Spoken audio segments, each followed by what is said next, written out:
Suspense.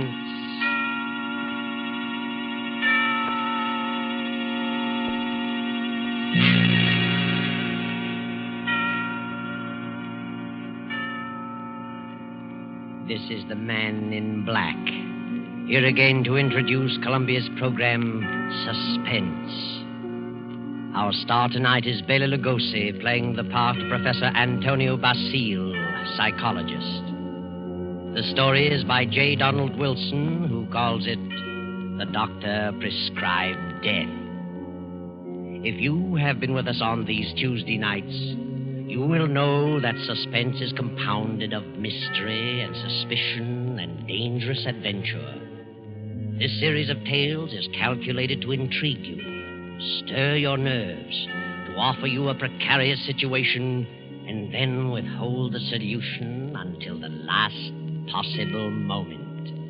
And so it is with the Doctor Prescribed Death and Bela Lugosi's performance. We again hope to keep you in suspense. Professor Antonio Basile has a theory, but let him tell you about it. As a psychologist, I have worked out a theory I know to be sound. I contend that a person who has decided to kill himself can very easily be turned from this desire to the desire of taking the life of another. I can prove my theory, and if necessary, that is exactly what I will do.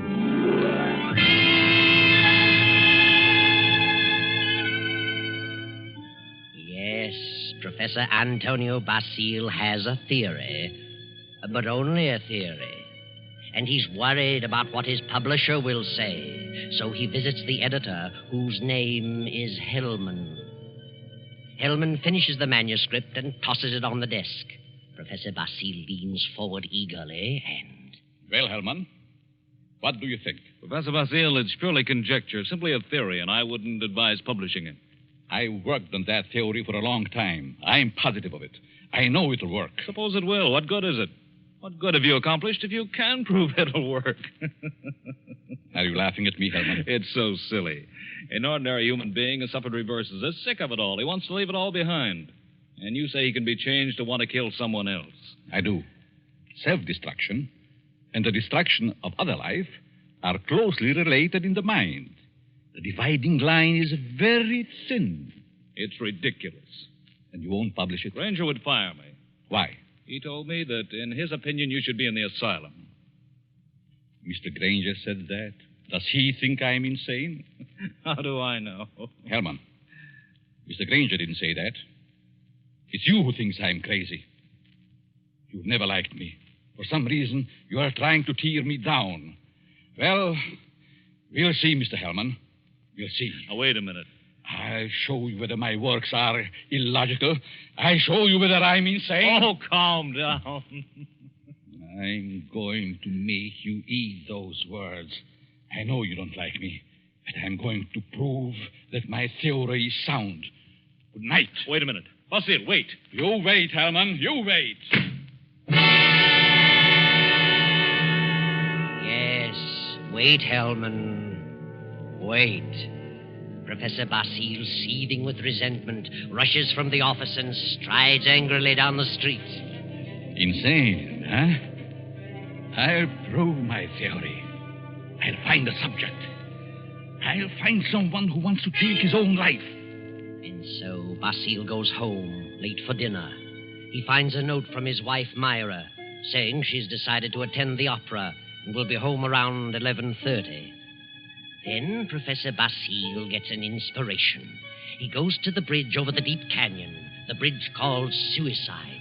And strangely enough, he hasn't long to wait. As he stands against the railing in the fog, a figure appears a few feet beyond, stops, prepares to leap. Don't do it. Wait a minute. Listen. Huh? That's very silly. Let go of me. Oh, no. I couldn't do that. I need you. I don't need you. Don't you know this is against the law? You're not an officer. You can't stop me. It's 500 feet to those tracks below. Hard steel rails. And don't believe what they all tell you about not being conscious of what happened. You'd know. People don't die instantly. Let loose. They lie in agony for minutes and sometimes for an hour. It's a horrible death, I know. How do you know? I'm a doctor. Doctor. Yes. I can tell you much simpler ways, much less painful ways, and quicker. You're a nice young girl, an intelligent girl. You wouldn't want it to happen this way. Maybe after I talk to you a while, you wouldn't want to do this at all. No? No. But come on. Let's talk it over.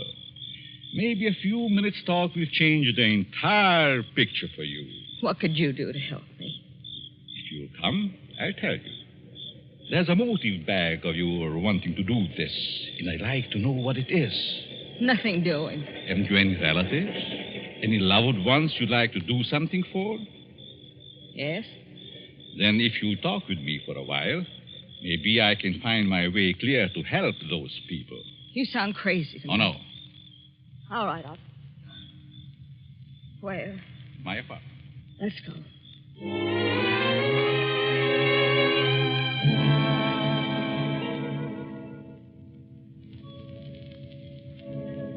Well, here we are.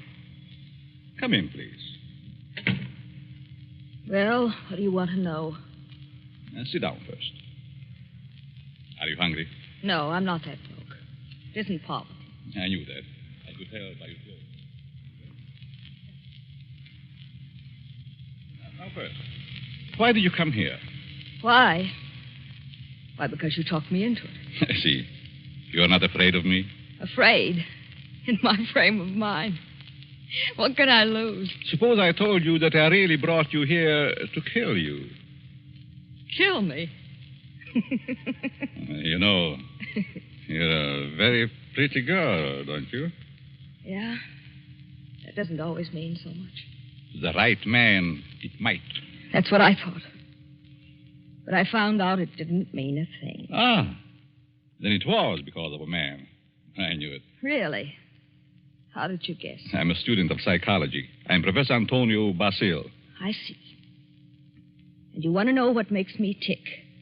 You want to know the reason behind my action tonight. That's right. I would like to know what happened to make you want to kill yourself. Suicide is a mental aberration. Yeah? I'd like to know what preceded the decision to destroy yourself.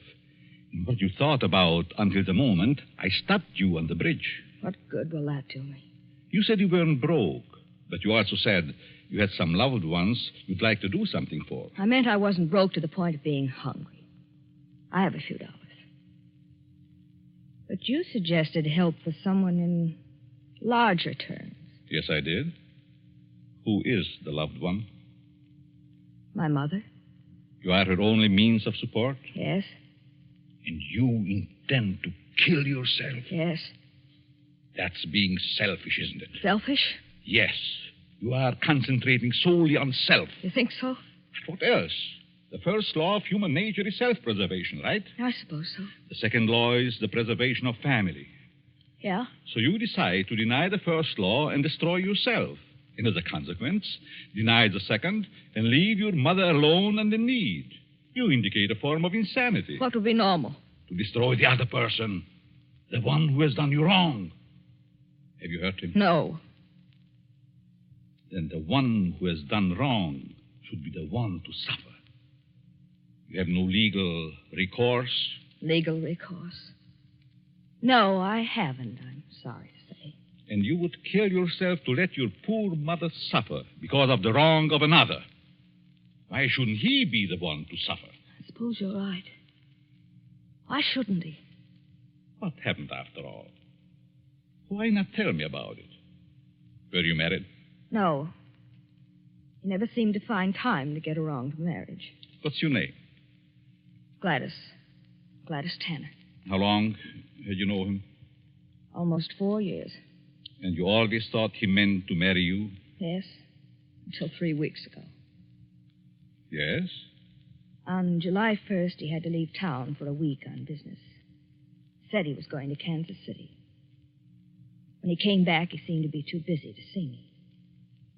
Then a week ago, I found a snapshot along with several others in his desk in his home. May I see it?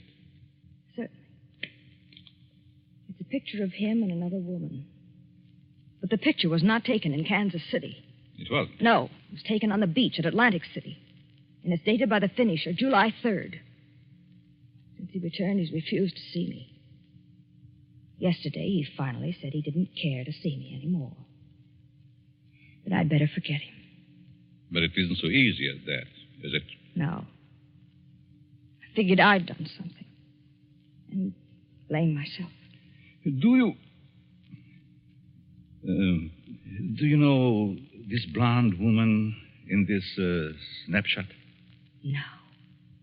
Then it must be a woman he has met recently. You've known him for 4 years. I don't think you are to blame. He's the one in the wrong. And he should be made to suffer. How? You were going to kill yourself. Why should you? Kill him instead. He double-crossed you. He deserves it. Now, let me go a little deeper into the situation. Whenever a person has reached the conclusion to take his life...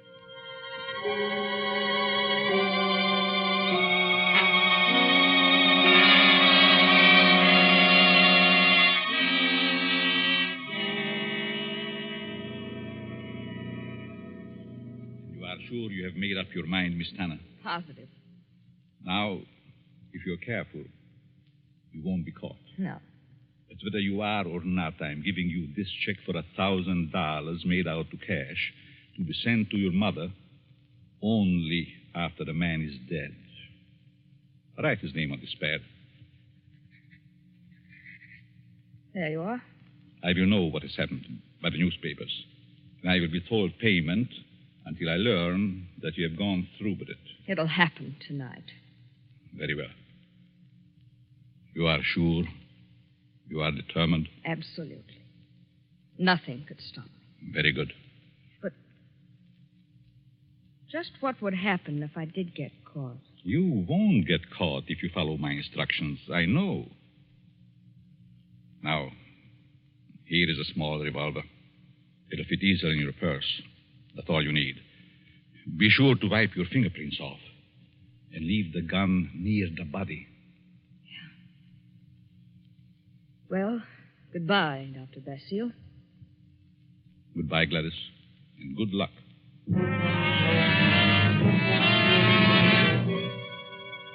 Professor Basile watches Gladys as she crosses the street to the dimly lighted bus stop. Then he rushes to his car and drives away. A few minutes later, he comes to a stop at Hellman's house. Hellman, the editor who ridiculed his theory. Just a minute. Oh. Hello, Basile. Good evening, Hellman. Thought I'd drop out to have a little chat with you. Well, why this time of night? It's kind of late, isn't it? 11. Didn't think that was late for you. No? Come in. Thanks. Sit down. What's on your mind? I want to talk to you about my theory you ridicule so definitely. My theory about suicide. Oh. Well, I just don't believe it, that's all. And I said I'd prove it, didn't I? Yes, but what are you getting at? It's going to be proved. My theory is going to be proved tonight. Well, that's fine. Go right ahead and prove it. I don't like you, Hellman. I never liked you. And I know you don't like me. I can't help that, Basile. What are you staring at? Is there someone here with you? Certainly not. Why? That's a woman's purse on the Davenport. Oh, my secretary dropped by earlier this evening with the manuscript. She must have forgotten it. She's not here now? Of course not. Then I'll continue. I found a subject. A girl who was ready to commit suicide because a man jilted her. In a few hours, I was successful in changing her thoughts from suicide to homicide, and she is going to kill the man tonight. What do you think of that? There may be a dozen murders tonight. Ah, but you'll know which one I mean. You'll know about this murder. What do you mean? Because I'm going to tell you who the victim is going to be. You know who the intended victim is? Why don't you stop it? But then I wouldn't have proved my theory. If you put this girl up to it, you're as guilty as she is. You're insane, Basile, hopelessly insane. You think so, Herman? The whole idea is mad, too utterly ridiculous for words. No sane man would ever think of such a useless, senseless idea. And for heaven's sake, stop laughing. I'm thinking about the victim when he learns. Who is the victim? Martin Hellman. Me? Yes, you. I don't believe you. You will this time. Who is this girl? I know no girl who'd want to kill me. This one does. Now. Oh, nonsense. However, I wouldn't put it past you to hire someone to do something like this. No, this girl is no fake. This girl is serious, deadly serious. You probably hypnotized some poor woman, figuring she'd never remember what happened. Oh, Hellman, you underestimate me. Maybe I do underestimate your evil mind. But believe Put me... up your hands, Hellman. Get away from the desk. I'll just take care of that gun, Hellman. That's better. Well, since when did you start carrying a gun, Basile? A gun? Don't be silly. This isn't a gun in my pocket. It's just my pipe. See? Well, what do you hear, Herman? Nothing. Oh, yes, you do. I heard it, too. The sound on the porch. I leave now. The back way. I put your gun in the kitchen. And I'll be very careful to remove all my fingerprints. You insane fool. Oh, fancy you. You, Hellman, you are going to help prove my theory. Good night, Hellman. Crazy devil. I'll have him locked up before he gets across town. Good evening, Mr. Hellman. Huh? How did you get in here? Through the patio door. What do you want? I wanted to talk to you. Very strangely. You're just imagining things. And what are you doing here? I wanted to tell you something. Yeah? What? When you first indicated to me that you were through with me, I was terribly hurt. I thought all along that we were to be married. I couldn't understand. I tried and tried to think of something I'd done to cause our breakup. Then I happened to find this snapshot in your desk. Snapshot? Take a look at it. Kansas City. No, Atlantic City, New Jersey. You and a blonde. And the date is stamped on the back. A business trip. Ha! Well, what about it? I just wanted you to know that you weren't so slick. I wanted you to know that I knew about the blonde. That I knew you'd lied. Now that you've told me, what good does it do you? A lot of good. First, I thought you came here for money.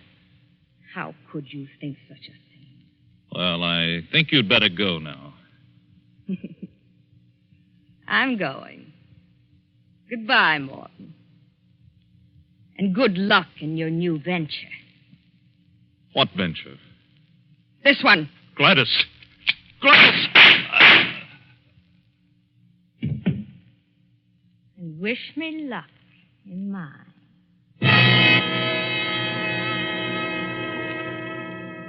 Gladys stands staring a moment at the body of Hellman, then wipes off the gun, drops it to the floor, takes the professor's check from her purse, steps to Hellman's desk and writes a note. Then she puts the note in an envelope with the check, addresses it, stamps it, turns out the lights, and steps out into the dark street. At the corner, she drops the envelope in the mailbox and disappears. Professor Basile heard the shots. His theory worked. Hellman will torment him no more. The perfect crime. So he can go home to his wife now and go to sleep. Myra. Myra. Huh? What? Oh, Antonio. What are you doing asleep on the Davenport? You know what time it is. It must be after midnight. I've been waiting for you. How was opera? Oh, fair. Nothing to brag about. Who sang the lead? Bill Chiardi. He wasn't very good. Berghetti? Mm-hmm. He's a poor Othello. Othello? I thought they were doing Ida tonight. No, they switched because someone was ill. Oh, I just as soon have stayed home. Have a nightcap, Myra? No, thanks. I'm tired. I think I'll go to bed. I'll be along presently. Good night.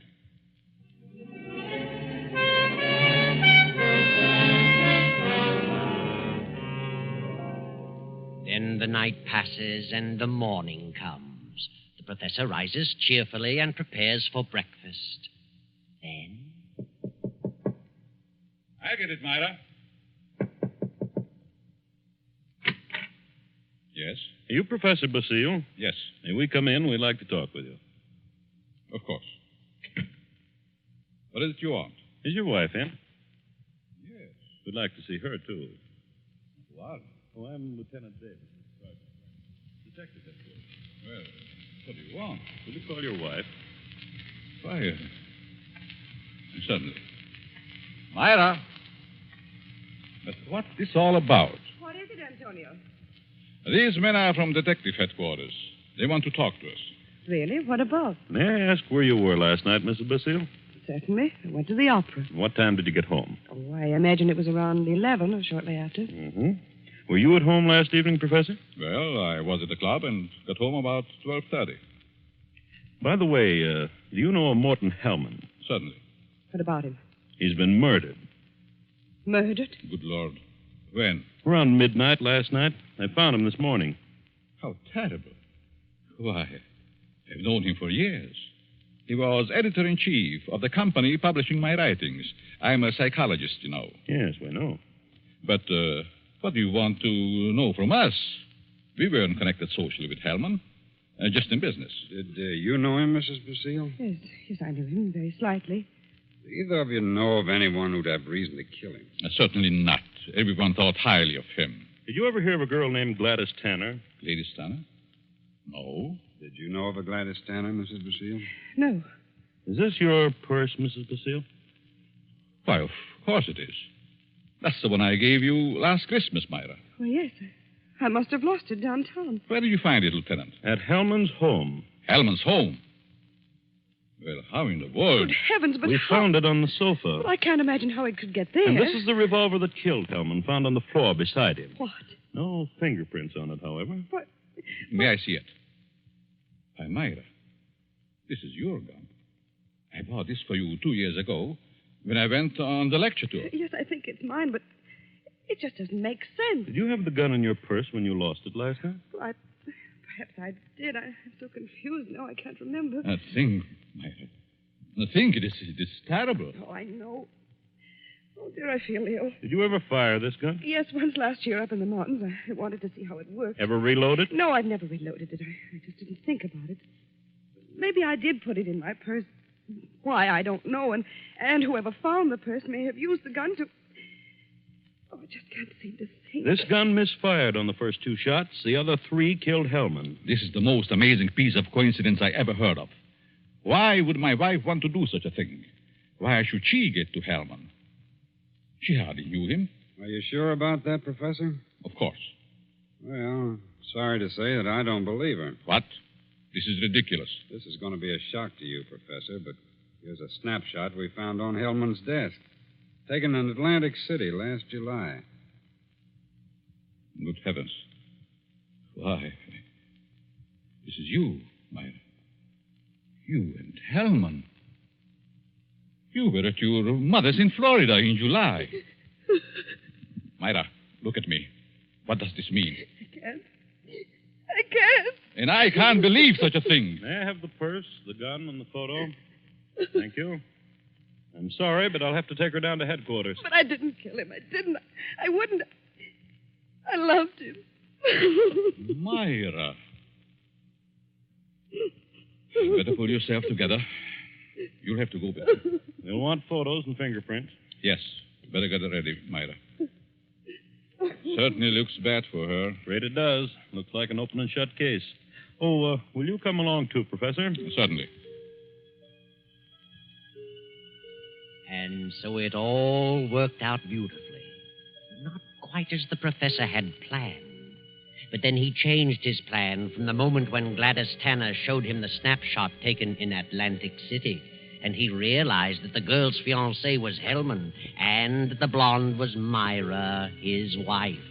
He had no intention of allowing Gladys Tanner to kill Hellman until he saw that snapshot.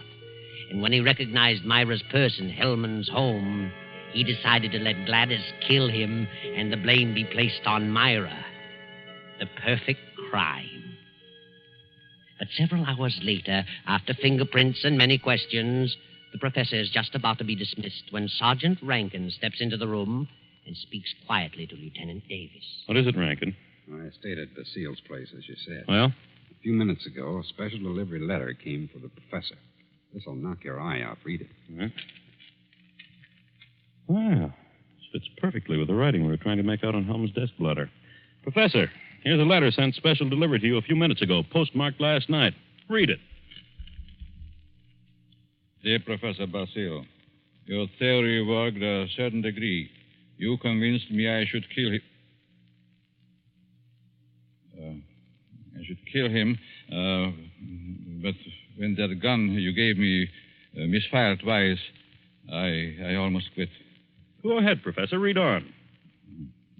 Then as I looked at him on the floor, the feeling of self-destruction came back. I'm going ahead with my plan. Here's your check.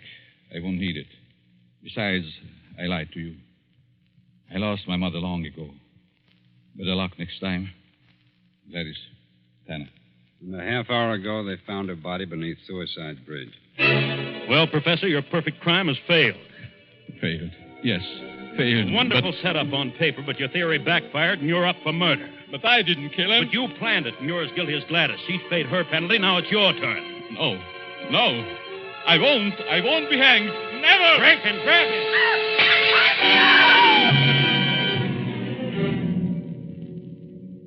And now the doctor lies on the sidewalk 17 stories below. His entire theory worked in reverse.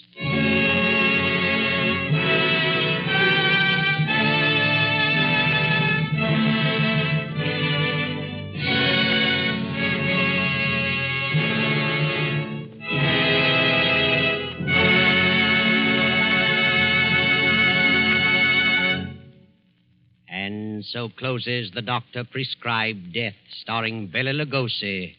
Tonight's story of Suspense.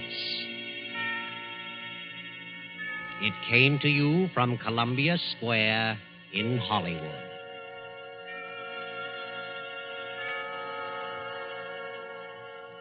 This is the man in black who conveys to you Columbia's invitation to spend this half hour in suspense with us again next Tuesday when we present the noted actor, Mr. Sidney Greenstreet, in The Hangman Won't Wait.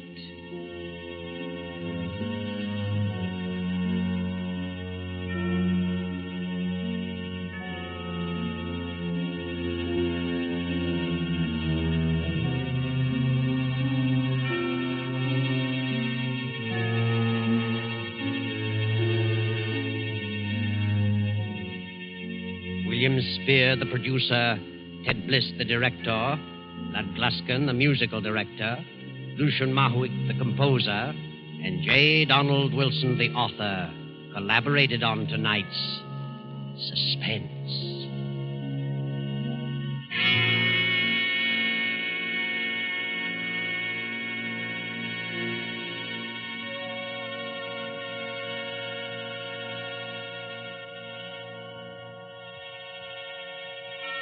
This is the Columbia Broadcasting System.